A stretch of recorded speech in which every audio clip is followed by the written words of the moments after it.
Hey guys, it's Mike here, and as we know, Captain Marvel is scheduled to come out in March of this year. This is yet another highly anticipated entry into the Marvel Cinematic Universe, and a film that was set up during the post-credit sequence of Avengers: Infinity War. So with that being said, this film had a lot of expectations to live up to. However, upon seeing what's been released of the film so far, I can firmly say that I'm not excited for this movie. But why exactly is that? Well, let's first get into the trailers. Now, there have been a number of these that have been released thus far to try and hype up the film, but again, none of them have really done that well to make me very interested in the plot or the characters involved. Now, maybe that's just the presentation of the trailers in that they weren't really edited that well, and they weren't done in a way that was particularly exciting, but that could also be that the film itself isn't particularly exciting. After all, many trailers will take some of the best parts of the film, or some of the big climactic moments, and sprinkle them throughout a trailer, combined with other elements along the way. Some trailers are more revealing than others, and while it seems like with Captain Marvel the trailers haven't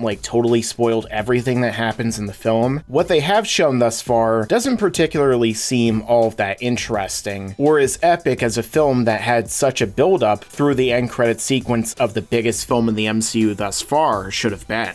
And I'm not entirely sure that going with the Captain Marvel character that we're getting right now, of a former soldier from Earth who is reborn as a space warrior with powers but loses her memory and has to find out who she really is really that enthralling of a character, or one that's been presented as someone who could step into the leadership of the MCU moving forward. Another problem is that for years in the comics, Mar-Vell was Captain Marvel, and Carol Danvers was Ms. Marvel, who was more of his sidekick or understudy. So if they're going to take that general idea of her becoming Captain Marvel and then try and compress it into a 2-hour movie, combined with the other elements that are going on, it might seem a little undercooked. And honestly, all of the material that's come out thus far has really given me Green Lantern vibes. And not in a good way like the awesome runs of Green Lantern in the comics, but more of a Ryan Reynolds CGI supersuit kind of way. And that ties into another issue which seems to be a problem here, and that is too much CGI.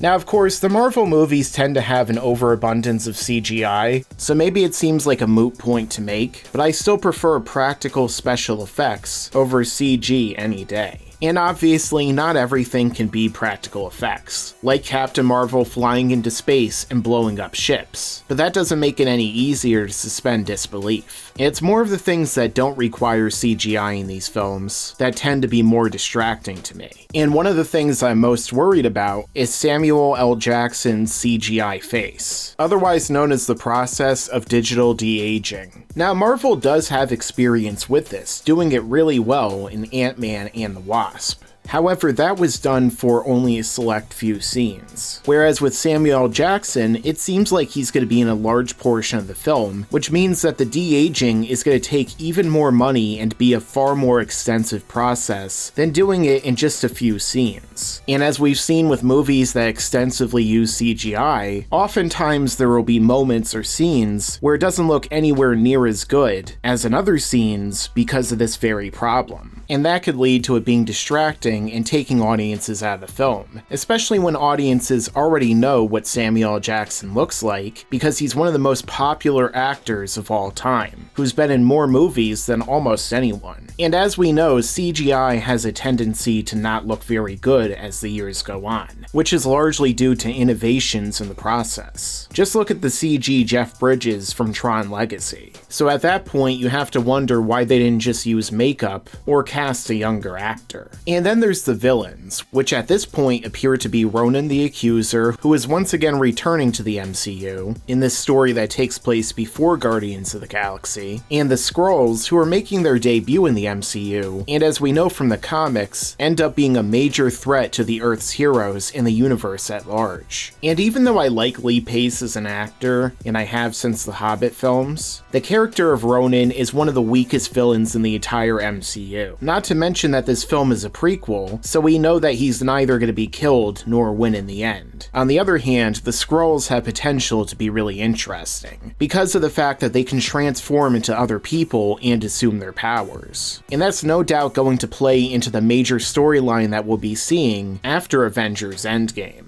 But again, the way that they're handling it so far in the trailers seems a little bit corny, especially when we see what is supposed to pass for a joke of Captain Marvel punching an old woman in the face, only for her to secretly be a Skrull. And that seems to be another problem with these trailers thus far, that none of the jokes seem to be particularly funny. Like Captain Marvel firing an energy blast and then assuring Fury that a Skrull couldn't do that. This is something more eye-rolling than funny.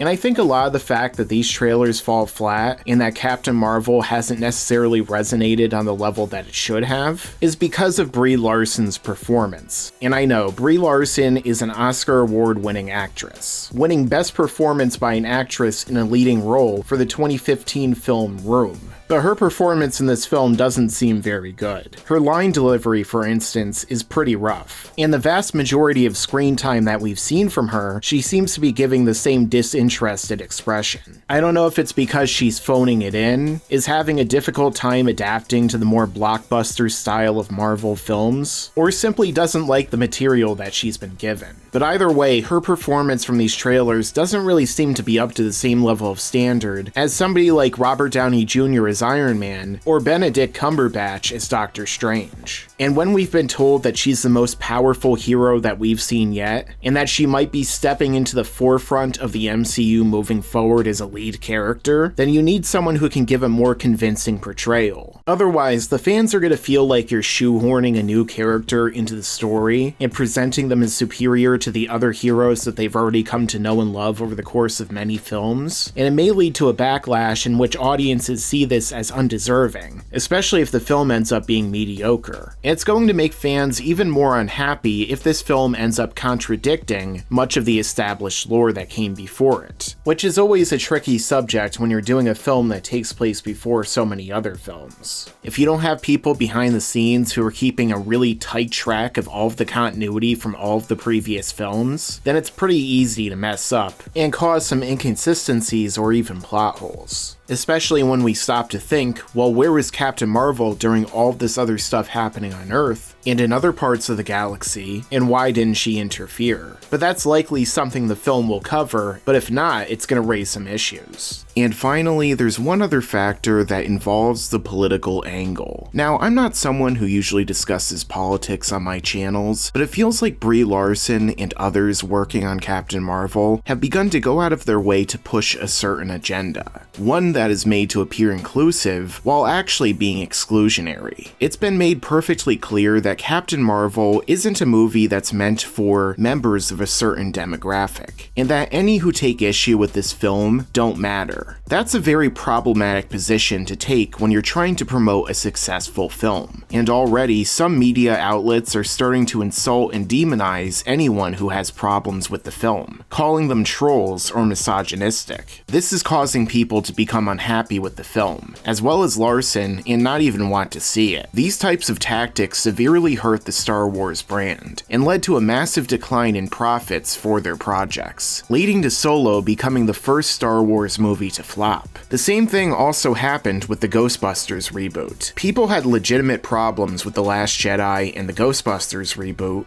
and those behind the studios instead boiled their criticisms down to claims of sexism and racism, which was a clear tactic meant to discredit dissent. But the issues with those films were clear, and the added insults to the audience only led to more backlash. Marvel needs to learn from the mistakes made by Kathleen Kennedy and Paul Feig and not attack its own fan base, or try to divide them. Otherwise, they're going to vote with their wallets, and it's going to hurt the MCU rather than help it. After all, people thought that Star Wars was too big to fail, but after taking the overt politics too far, they still haven't recovered yet. So will Captain Marvel be good? Well, as a lifelong fan of Marvel and a fan of the MCU, I and many others hope that every single film that they come out with ends up being great. And as we've seen in the past, they certainly have the ability to create great films. But with that being said, everything that's been released so far has been pretty underwhelming. And just based upon that, this looks like it's going to be one of the weakest MCU films to come out since Iron Man 3, if not the weakest. But maybe Captain Marvel will surprise me and many other fans. Maybe Brie Larson's performance will be great. Samuel Jackson's CGI won't be as distracting, and this will tie into the MCU in an absolute perfect way, and give audiences a welcome new member of the Avengers, and a great leading character who can help usher in the future of the MCU. Or it might end up being terrible. I guess we'll all wait and see. But either way, right now, I can say that I'm not particularly excited for Captain Marvel. Well, except maybe this one. Make sure to subscribe to this channel and enable notifications so you can see all of my content right away when it comes out. Yeah, and you better subscribe.